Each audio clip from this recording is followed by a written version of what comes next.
గౌరవనీయులైన అధ్యక్షుల గారు, వేదికపై ఉన్న పెద్దలు, నాయకులు, నా దళిత సహోదర సహోదరులారా, ఈ రోజు మనం గుర్తు చేసుకుంటున్నది ఒక గొప్ప నాయకుడిని మాత్రమే కాదు, ఒక సమానత్వ యోధుడిని, ఒక స్వతంత్ర సమరయోధుడిని, ఒక దళిత గర్వకారణాన్ని. ఆ మహానేత ఎవరో కాదు, బాబు జగజ్జీవన్ రావు గారు. చాలా చిన్న స్థాయి నుంచి మొదలై కుల వివక్షతను ఎదుర్కొని, సమాజంలో అవమానాలు ఎదుర్కొని, అయినా వెనక్కి తగ్గకుండా దేశానికి కీలకమైన నాయకుడిగా ఎదిగారు బాబు జగజ్జీవన్ రావు గారు. ఆయన జీవితం మనకు ఒక మెసేజ్ ఇస్తుంది. పుట్టుక మన చేతులలో ఉండదు, కానీ ఎదగడం మన చేతుల్లో ఉంటుంది. నేను ఒక అడ్వకేట్ గా మాట్లాడుతున్నాను. మన రాజ్యాంగం మనకు సమాన హక్కులు ఇచ్చింది, కానీ ఆ హక్కులను ఉపయోగించుకోవడం మన బాధ్యత. జగజ్జీవన్ రావు గారు పార్లమెంటులో గాని, ప్రభుత్వంలో గాని, ప్రజల మధ్య గాని ఎక్కడ ఉన్న దళితుల కోసం పోరాడారు. నా దళిత సోదరులారా, మన సమాజం ముందుకు రావాలంటే చదువు చాలా అవసరం, ఉద్యోగాలు అవసరం, రాజకీయంగా బలంగా ఉండాలి. ఒకటిగా ఉంటేనే మనకు గౌరవం వస్తుంది.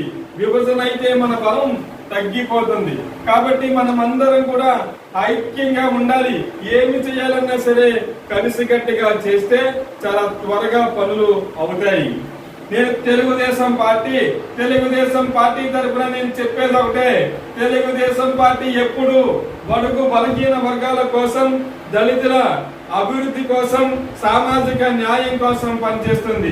ఎన్టీ రామారావు గారు చెప్పిన సిద్ధాంతం ప్రజలే దేవుళ్ళు, సమాజమే దేవాలయం.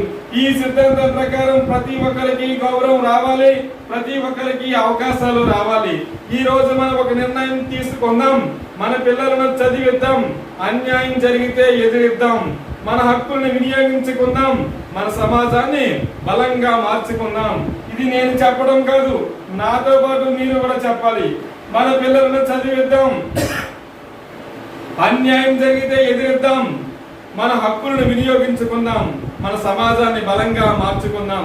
చివరిగా ఒక మాట, బాబు జగజ్జీవన్ రావు గారు మనకి ఇచ్చిన సందేశం, కష్టాలు వచ్చినా వెనక్కి తగ్గొద్దు, సమానత్వం కోసం పోరాటం ఆపొద్దు.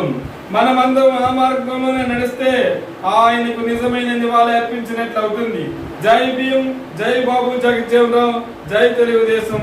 నాకు ఈ అవకాశం ఇచ్చినటువంటి ప్రతి ఒక్కరికి కూడా పేరు పేరున ధన్యవాదాలు తెలియజేసుకుంటూ ఈ సభను ఇక్కడితో